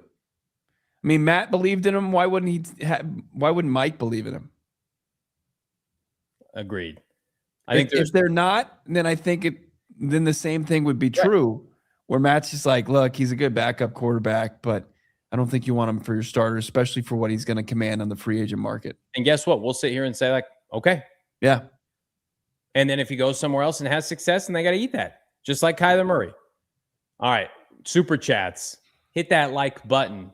And we'll get to some other takeaways from today. Some good stuff came out of North Phoenix, Scottsdale. Kicking us off, Noah, throw it up there for some super chats. You guys are unbelievable today. How about Plexus? Give Deo a spot on the show after today. The best. The best, Bo. Why aren't you asking tough questions like that, Mr. Softboy? I just prefer my softball questions. How about our guy? He's back. How about Plex? Monty not trying to tank, but he's still tanking us. See, there you go. You don't have to purposely try to tank. Yeah. Don't tell Monty what to do. He knows exactly what he's doing if that's what you want. Got a new supporter. How about David Brickets? Welcome, David. Him a new supporter here of the PHNX community. Big supporter. Ranger. What quarterback do you guys think Matt and Hackett will tell Mike to get, Rodgers or Willis? Willis. I think Rodgers is going to play for the Steelers or not play at all. They're saying they could get an answer like next week on Rodgers. From him? Mm-hmm. They basically like Aaron's coming back to the Steelers like next week. Okay. There's been, I guess I saw something that said that they'll know pretty quickly here. Never happens with Rodgers though. He always drags it out. I know. But they can't afford to wait. It's a new regime. Tomlin could just sit around and wait for Aaron Rodgers. Yeah. Jack, can't wait to see what this coaching staff can cook up. It's like you want to, like Mike LaFleur has never coached an NFL game as a head coach, and people are like, let's make Mike lose every game. Like I do think, can I just say this? I do think like part of Jonathan Gannon's, failure was like that 2023 season was so stripped down. And then that season we had heard people like, and they operated like this, that 2023 season didn't happen. Like they weren't counting that, right? Like they were operating with just like the 8 wins. And then when we heard he was going to be retained, but fans had to endure that season. Would it have been different if you could have kept Byron Murphy and Zach Allen? Would it have been different if you allowed him to go out and get a real free agent quarterback until Kyler came back? Like, I'm not making excuses for JG. That was the least talented team in the NFL, I think, of the last 10 years, that Cardinal team. How about our buddy Brian A. jumping in? Dirtbag Bidwill today, NFL president Dirtbag. Brian letting his feelings out. I mean, there are a lot of people who quote tweeted that tweet that you put out. We're not happy about it. No. It was a horse show. How about Iron Will? Buda Baker being present would dispel trade rumors. His contract's not movable. Yeah. And you can't cut him. So I think this will be like his retirement season. Somebody told us at the Super Bowl it'll be like John Cena's retirement tour. But if they add another safety, like could he be like the third safety? Maybe. His coverage skills last year and his tackling were really bad. But he's got a new safety coach. We'll talk about it. Oh, yeah. Colin, how about been a member for 4 months, a big-time supporter of PHNX Sports, and we appreciate that. Thank you, Colin. Can we get better football team president for the Arizona Cardinals that actually cares about the Arizona Cards? Michael Bidwill, I'm the team president. He's the team president. Bo, did you hear him? He's president. Next question. Next super chat. How about our guy Ranger? $20. Thank you, Ranger. The fan base is the team president. You made them fire Gannon and not hire VJ. Keep holding this team to higher standards. Hashtag go Cards. There you go. Rangers hits the nail on the head. Fan pressure and season tickets. And guess what? That's the way it should be. Yeah. You don't, I love this team. You don't owe the Cardinals anything. People have too many options now, especially people who live here. It's a beautiful place to live. It's a booming economic climate. There's so much good stuff going on. You got to make them care. And they're trying. Can't wait to fire Johnny.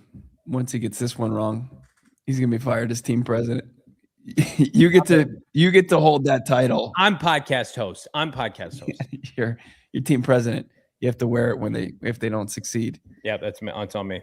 Sand Viper, plenty of O-line talent and free agency. Time to hold the line for Ruben Bain Jr. Daniel Jeremiah, you posted it. The question from our guy Donnie Druin, SI Cardinals, Bo. Daniel Jeremiah believes the value is going to be at edge rusher, not tackle. At 3. Yeah. Keeping it going. How about Brian A's back? Percent chance Theo Mackey keeps his credentials with his awesome accountability questions. Does he make it to the new place in 2028? Laughing, crying emoji. He covers the Cardinals for the Arizona Republic, the main paper here. He keep his credentials as long as he keeps it within lines and just asks tough questions. Cardinals are probably yearning for some Bobby Mack right now. Be calm, see clearly. $5. Sam Darnold can't win big games. The defense is overrated. The Rams are better. Your coach is inexperienced. We did not care. Hawks champions. Hawks up. Thanks for the super chat. Yeah. I hope your team is sold to a big time dirtbag and you guys stay forever. With all due respect.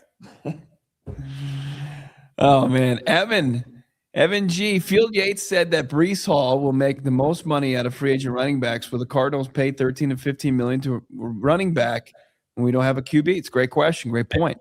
I think they would. I don't think Breece Hall's making it to free agency. Is it transition tag? Yeah, or franchise tag.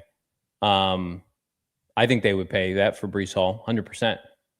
What Monti Ossenfort is going to have money to spend in his last year's GM, maybe. Is he not going to spend it? I keep coming back to he's going to spend it.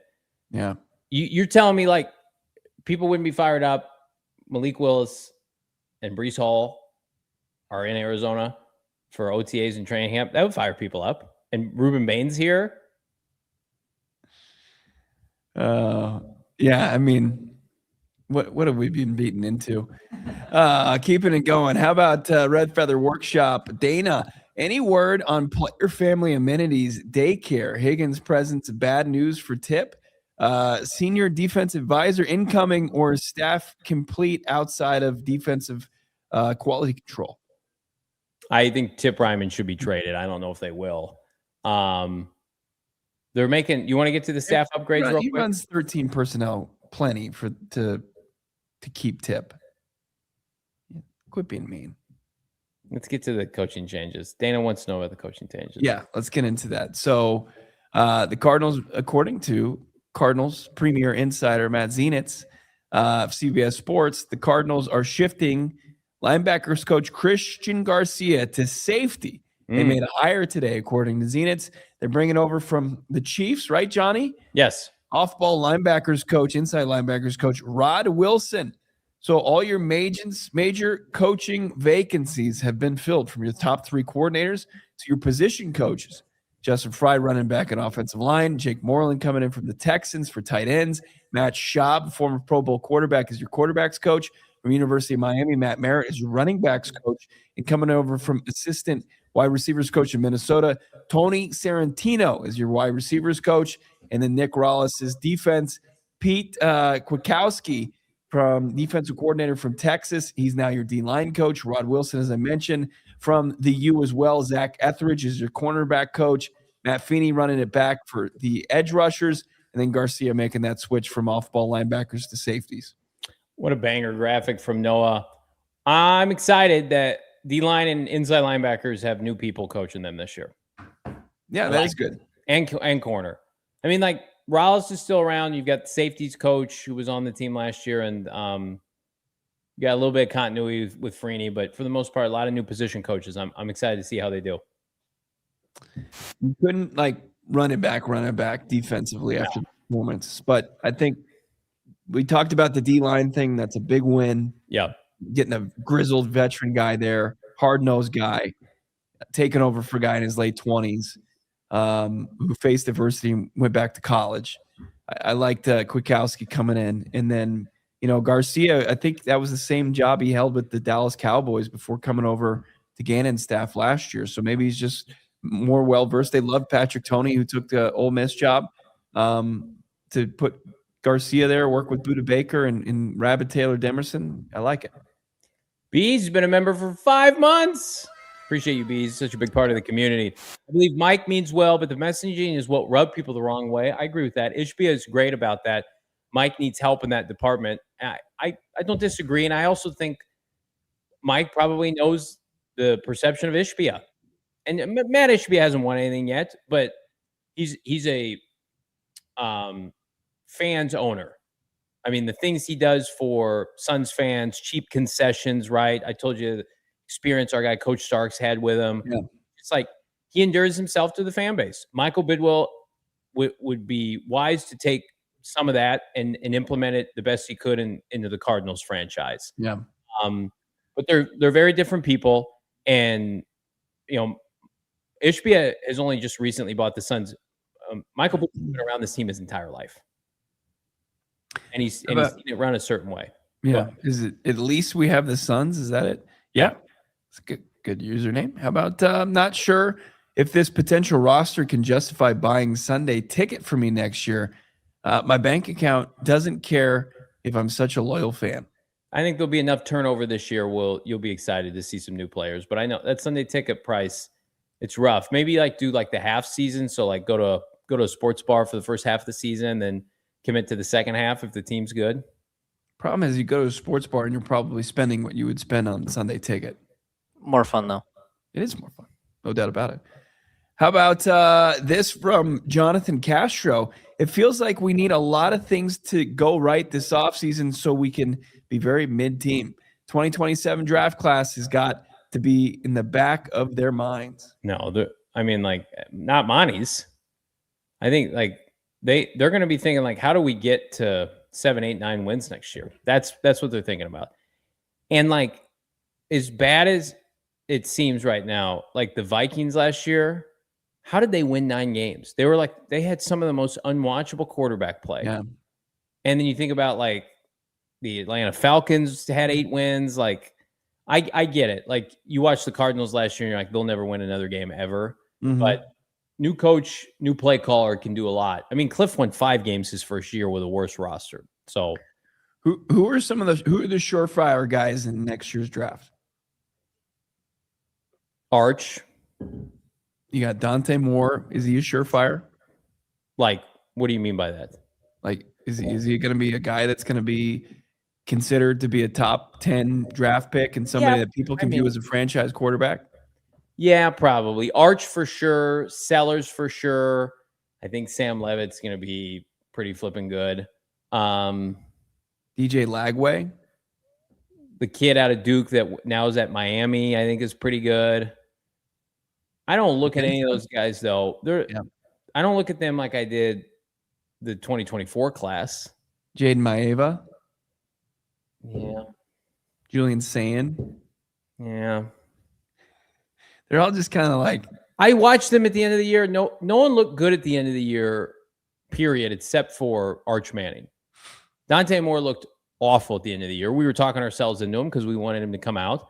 Sellers was terrible all year. Sam Levitt hasn't played in months.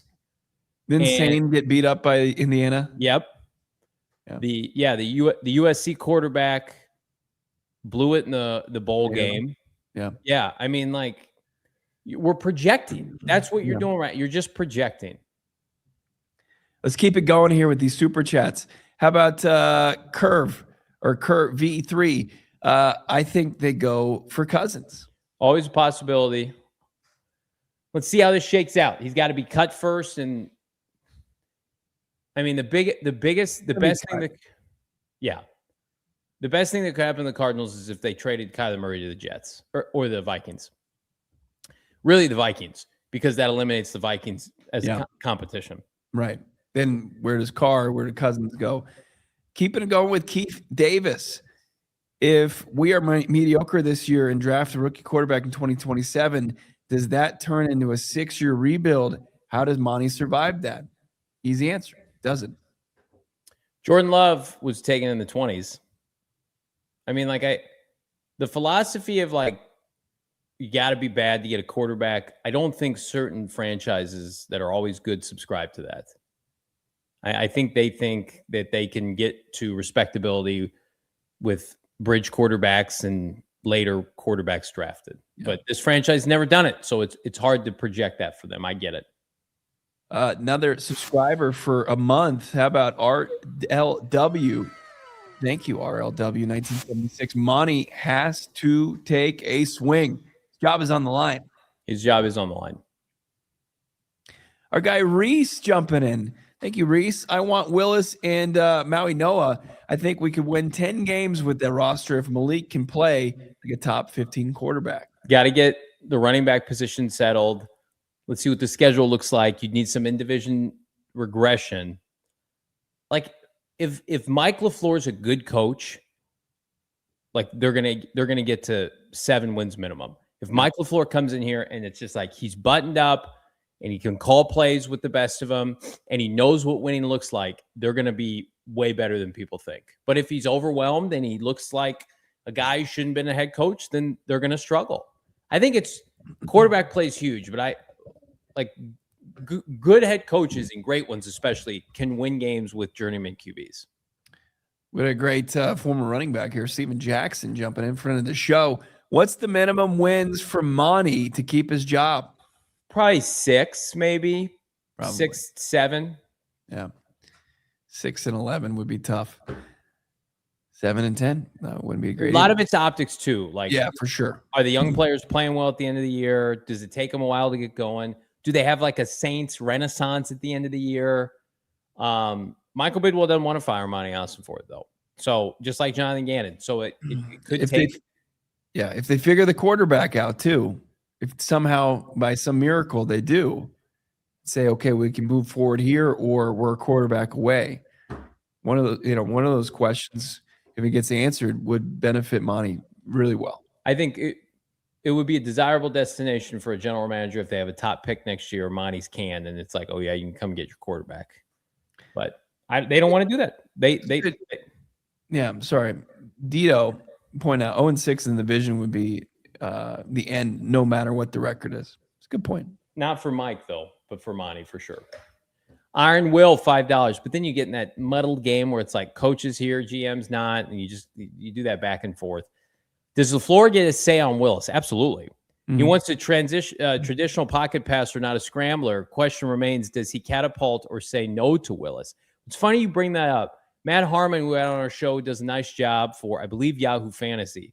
Yeah. That there's an increased infatuation from the McVay tree on guys with a little bit more athleticism. If all he can get is a pocket passer, but you could coach Malik Willis also to be more conventional than he was with the Packers. I think the Packers knew okay, he's going to start a couple games. Let's just throw the kitchen sink at opposing teams. Yeah. How about we've got RLW back. If you suck, you suck, but don't try to suck. # loser mentality. It is. It blows me away. We got people pushing for that. And it's just hasn't this fan base endured enough? Can we not? Yeah. Keeping it going here. How about Keith Davis? Not wanting Willis doesn't mean I want to tank. It means I want to spend that $20 to $30 million on free agents, O-line, D-line. I don't think Willis is better than Jacoby. I don't know what kind of roster it would take for Jacoby to get you to where you want to be next year. I just don't. I don't think that is realistic this offseason. Maybe I'm wrong, but Jacoby Brissett has no ties to LaFleur. I don't think he's run the offense before.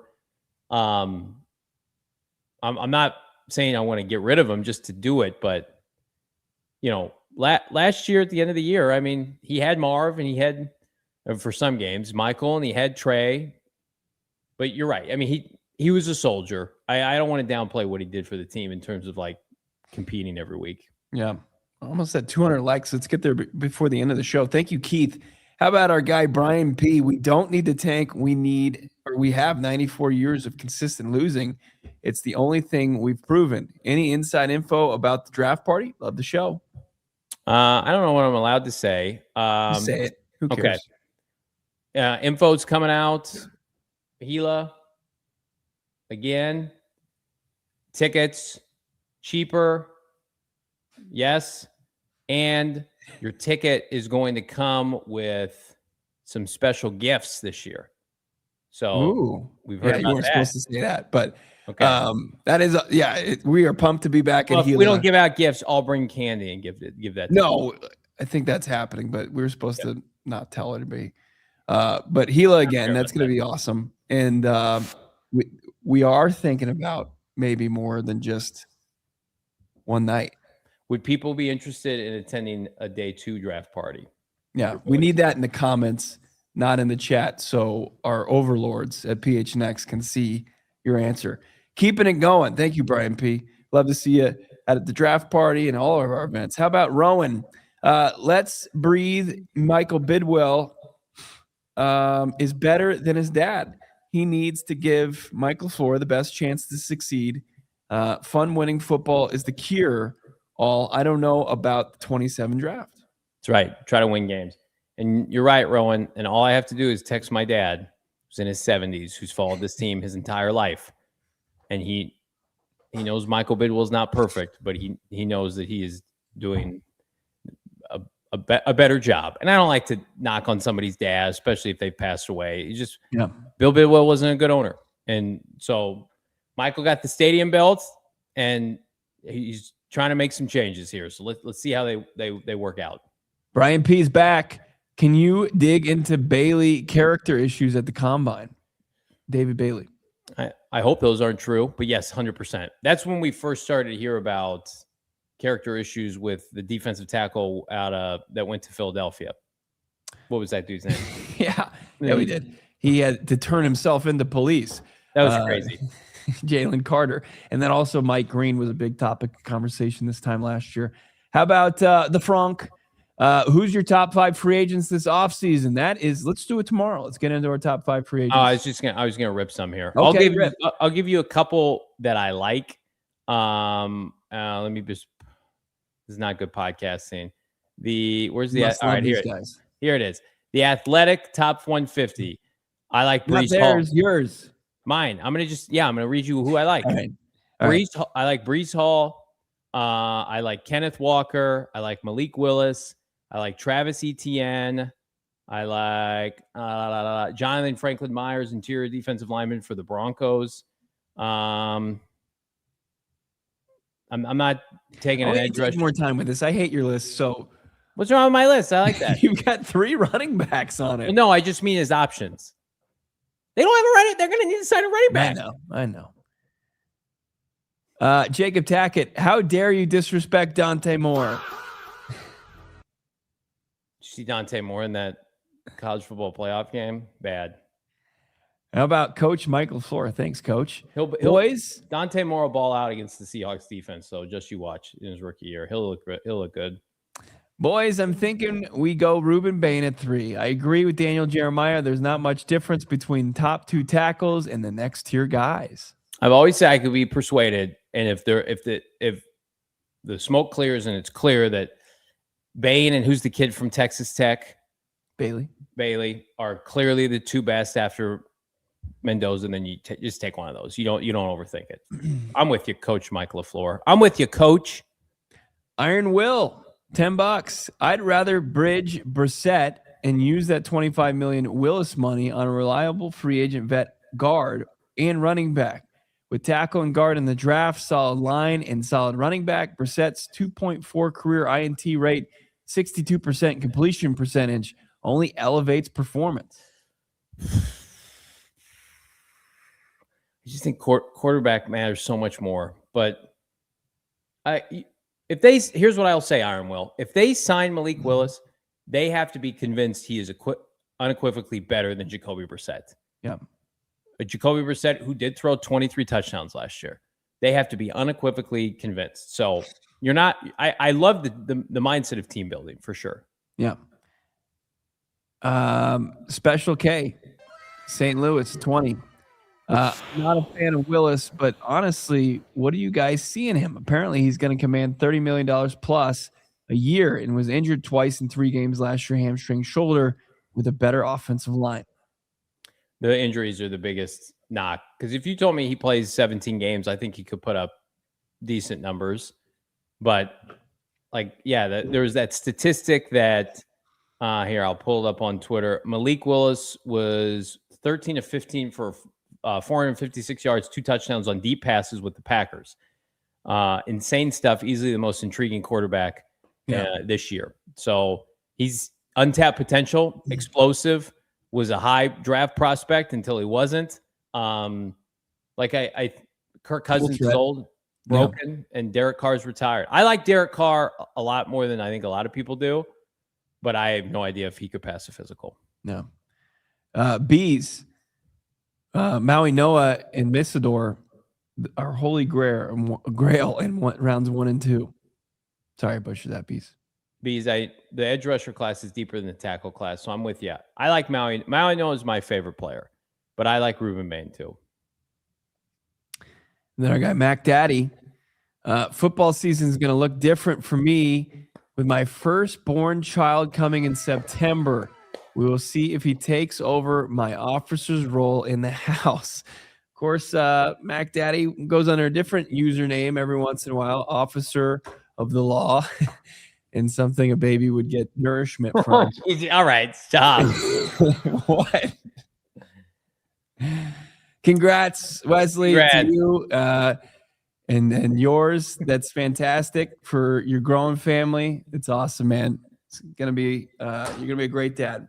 Congratulations. You mentioned, congrats, officer. You mentioned that we had another clip to show from the presser today. Yeah. And you didn't tell me this. The mayor of Phoenix was out. I did. You must not talk to me. You didn't listen to me. Let's play the clip. In fact, I just was talking with our new head coach, Mike LaFleur, and he told me it's such a big deal. He guarantees a Super Bowl in the first year. Well, let me take a moment to...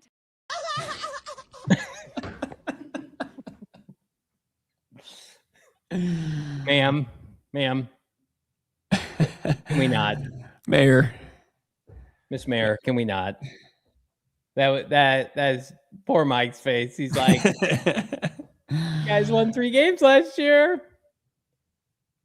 Guaranteed a Super Bowl. Was it Daenerys from Game of Thrones? Yeah. Oh man. Play that one more time. No, I need to see that one more time. In fact, I just was talking with our new head coach, Mike LaFleur, and he told me it's such a big deal. He guarantees a Super Bowl in the first year. Well, let me take a moment to... Stop doing that sound effect. No. Can you imagine, Mike LaFleur's in the NFC Championship game a month ago. Now he's sitting at a groundbreaking ceremony, and he's got the mayor of Phoenix telling him, hey, Super Bowl next year? Mike's like, have you seen our team, bro? Oh, man. He starts, rubbing his face when she mentions his name. He's like, oh, boy, what's this going to be? Well, I love the optimism. Does that sound like a mayor who wants to tank? No. The mayor says we're not tanking. T-Votto. Monty can join Nick on Casita cleaning duty, my guy. we haven't seen LeBron for a while, but LeBron's here. Hey, LeBron. Can we just go ahead and take the game changer at 3, aka Bane, instead of right tackle? We can find that somewhere else. Between 4.5 win total is kind of crazy, by the way. It is crazy. If they take Ruben Bain, I want to get the masks from The Dark Knight Rises, the Bane masks. I want to wear those. Sounds pretty original idea. Can I get that? Do people do that already? I don't follow the lore of Miami football, but I would love to get a Bane mask and wear it on air. Brian P. If Kyler is cut and goes to Minnesota and wins a Super Bowl or goes on a deep playoff run, does that hurt Monti Ossenfort in knowing talent department. Yeah, I mean, he's Quessy next offseason, but let's not forget, Michael Bidwill, Kyler Murray haven't always had the smoothest relationship. Mm-hmm. Back to the gaming clause. So here, I'm not saying I believe this or Bo believes this, but the people we talk to, the analysts we speak with off air, one that routinely comes on our show, are very, very skeptical that Kyler Murray is going to be able to restart his career and have immense amount of success elsewhere. And I'm not saying he's at a perfect trajectory here. Obviously, at 2 coaching staffs, Petzing was a disaster, but he plays such a very specific style. Mm-hmm. You have to tailor your offense to him, and you couple that with the contract. I don't know. The closer we get to this, the closer I just think they end up having to just outright release him. We'll be having more conversations about Kyler Murray free agency tomorrow as we wrap up a week of shows. We will again be in Indianapolis at this time next week during the NFL Scouting Combine. Can't wait to do that. We'll keep you tabs on when we'll do show times there. Brian P. saying Rallis will bench Bain by week 8. Draft a right tackle. We got a new defensive line coach that knows what he's doing, though. Makes me feel better about it. Yeah, somebody on this show, though, did announce that the Cardinals are an offensive team now, so maybe just lean into it. Yeah, if Maui Noah and Fanau are not in the same class as Ruben Bain, then you have to take him. LeBron, hopefully Mike doesn't take the bus. He's got fire in his gut, gets killers on the field, limits explosives, and is great in all 3 phases. LOL. None of those things happened. None of them. There were explosives every time I turned on the game. The other team would already be in the red zone. Oh, man. Unbelievable stuff. I believe the Suns are in a pregame show. Make sure to check out their postgame show later tonight, but it's been a banner one. Thanks to all of you in the chat. Make sure to hit that like, subscribe, and we'll be back. Johnny, Noah, and Bo with a brand new episode of PHNX Cardinals tomorrow at 4:30. See you then. Bane from Batman and Robin was better. Never mention that film. Is that George Clooney? Okay. Goodbye. We all silly like the mayor.